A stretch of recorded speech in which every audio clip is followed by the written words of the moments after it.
Nonprofit organizations operate in environments characterized by uncertainty, where crises can emerge rapidly and disrupt operations, relationships, and institutional credibility. The implementation of crisis management strategies represents a decisive moment in organizational resilience, where planning transitions into action and theoretical preparedness is tested through real-time execution.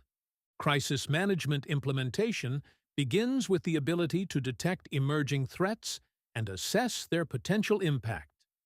Monitoring systems, internal reporting mechanisms, and external alerts provide the initial signals that enable organizations to identify risks before they escalate. Early detection is critical, as it allows for rapid assessment and informed decision-making. This initial evaluation establishes the foundation for allocating resources, prioritizing actions, and defining the scope of response.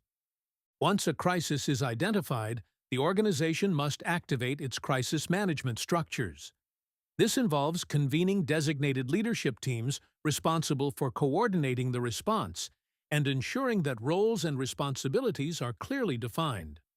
Structured leadership during crises reduces ambiguity and enables coordinated action, allowing the organization to respond with coherence rather than fragmentation.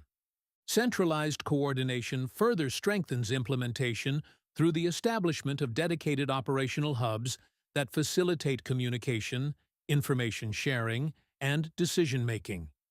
These structures provide a focal point for managing complex and rapidly evolving situations, ensuring that all components of the organization remain aligned in their response. Communication plays a central role throughout the implementation process. Internal stakeholders require clear and timely information to understand their responsibilities and maintain operational continuity.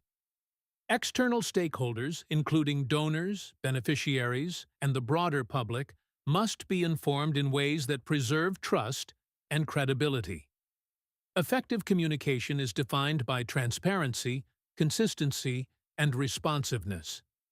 Organizations must communicate what is known, acknowledge uncertainty when necessary, and avoid speculation that could undermine confidence. Beyond communication, the protection of critical functions becomes a priority. Ensuring the safety of individuals is the first imperative, followed by the stabilization of essential operations. This includes safeguarding data, maintaining financial oversight, and preserving key program activities where possible. At the same time, systematic documentation of actions and decisions provides a record that supports accountability and enables future learning. Crisis response rarely occurs in isolation. Collaboration with external actors significantly enhances organizational capacity. Partnerships with government agencies, emergency services, and specialized organizations expand access to resources, expertise, and logistical support.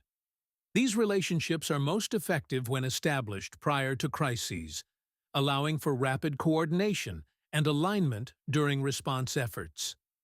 The practical application of crisis management strategies demonstrates the importance of structured implementation.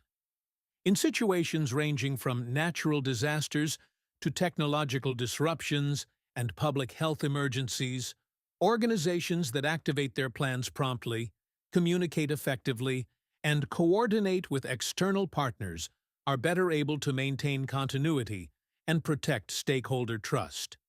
These examples illustrate that successful crisis response depends on both preparedness and the ability to execute under pressure.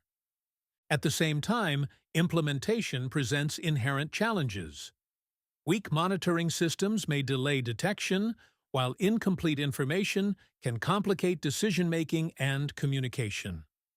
Coordination with external actors may be hindered in the absence of established relationships, particularly for smaller organizations with limited networks. These constraints highlight the importance of investing not only in technical systems, but also in organizational culture and relational capacity. Crisis management implementation is therefore both a technical and social process. It requires structured systems, clear protocols, and defined roles, but also depends on trust, leadership, and effective communication.